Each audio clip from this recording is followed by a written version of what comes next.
Donald here with Floating Feathers Kayak Fly Fishing School with another tips and tricks. And this tips and tricks is on how raising your seat off the kayak it affects your balance, your center of balance, and your center of gravity. So here we go. So in a kayak, and this is a CK1 Venture from Crescent Kayaks that I'm going to use as an example. This seat actually sits down pretty low in the deck of the kayak, in the cockpit of the kayak, if you will, for a sit-on-top kayak. It actually sits pretty low. It sits about 4 inches off the deck, which gives you a really nice low center of balance and a lower center of gravity. It puts your derriere, or your seat, physical seat, this seat, kayak seat, and your seat as close to the water as possible. So there are other types of kayaks, a lot of recreational kayaks. You're actually sitting on the surface or on the deck or on the cockpit, whatever you say, of the kayak. That's going to put you the lowest center of gravity and lower center of balance because your butt is almost level with the water, right? The level of the water. So the water level, comes to about here. The closest you can get your derriere to that, the more balanced you're going to feel, the more center of balance is going to be lower, your center of gravity is going to be lower.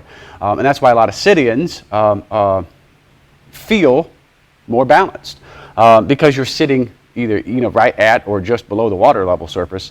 And you get that center of balance. You feel much more connected to the boat as well. Anytime the boat moves, you really, really do feel it. And every time you move, you can really feel it in the boat. So every little move that you or the boat makes, you can feel that. Now that's a good thing once you learn how to kayak a little more, once you learn what limitations are, and your limitations and the limitations of the kayak that you're in. However, that's going to be a little bit later on down the road. This tips and tricks is on how the seat or the seat position or the seat height affects your center of balance and center of gravity. So on this particular kayak, you're about 4 inches off the deck of the kayak. It's a pretty well balanced kayak. If you look, the seat level is just almost level with the gunnels of the kayak here.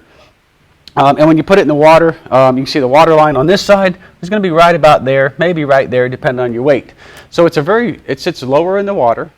You're going to sit lower in the water, and you're going to feel better balance, and you're going to feel better center of gravity. Now, anytime you raise this seat, even in a kayak like this, that sits your seat already sits pretty low. A lot of kayaks out there, especially fishing kayaks, have a high-low option in your seat. And I'm going to show you with this Crescent Kayaks, they have a seat riser that elevates this. And we're just going to plop this in here. I'm not going to strap it down, and we're just using it for a demo purpose. But now you can see how much higher that seat is. Now you're about 5 inches higher than what you were. So now you're about 9 to 10 inches off the deck off the flat deck or off the surface of the kayak, and you're above the gunnels now.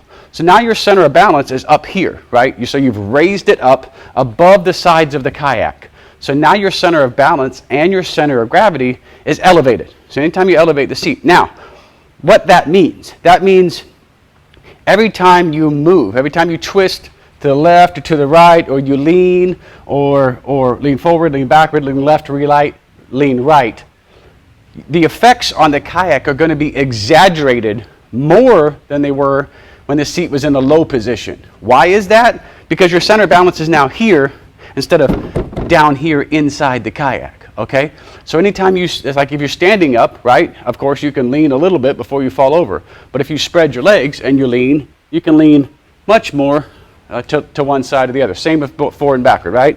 You can lean forward and backward only so much standing, but when you're sitting or leaning, your lower balance, your lower center of gravity allows you to have that much more movement. All right?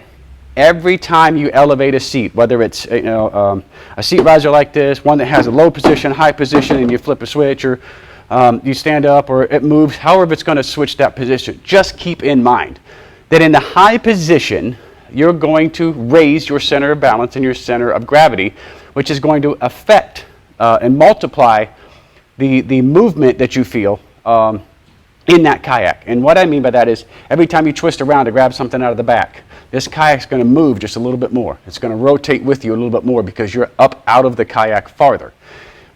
Anytime you lean forward, it's going to push the kayak down just a little bit. Anytime you lean back, it's going to push the kayak down just a little bit, okay? It's going to be exaggerated much more in this position than in this position. And you can see, I'm going to grab another chair here. But you can see how much higher your seat is now, right? So you're down here just above the gunnels, and you're way above the gunnels here. So down here, you are much more balanced. Your center of balance is lower. Your center of gravity is lower. You're going to feel much more connected to the boat. It's not going to feel as, I hate the word tippy or tippiness, but you're not going to feel as much tippiness in this lower position. Every time you raise it and you raise your center of balance and your center of gravity, the boat is going to feel that much more tippy, if you will. Or as I like to say, there'll be more play in the boat. And that is because you have raised yourself off of the surface of the kayak, and you're now the highest point, the highest fulcrum point, right? You're the highest center of balance. You're the highest point of balance, right? So anytime you do that, now you're raising and you're exaggerating the effects. So that is kind of it. There are a couple things when you're that has a benefit of having a higher seat, and that is it does help with your hips, with your back, with your legs. You can extend them a little easier. It's much easier to get up and down from a higher seated position than it is from a lower seated position. Even with a stand assist strap on either one, it's just easier for your body, human bodies, to get up and down in a higher position than it is in a lower position. So that is a benefit of it. It does offer you a little more comfort. For me, it offers a little more comfort, and some of these positions, the high and low positions, actually give you storage underneath. So there's another advantage to having a higher seat. But just keep in mind that in a low position, in a high position, your center of balance and center of gravity is raised, and in a low position, your center of balance and center of gravity is the lowest that it can be. So that is tips and tricks today on how a raised or elevated seat affects your center of balance or center of gravity. Thank you all for watching, and remember, Tips and Tricks comes out every Tuesday at 2 o'clock Central. We'll see you next time. Bye, guys.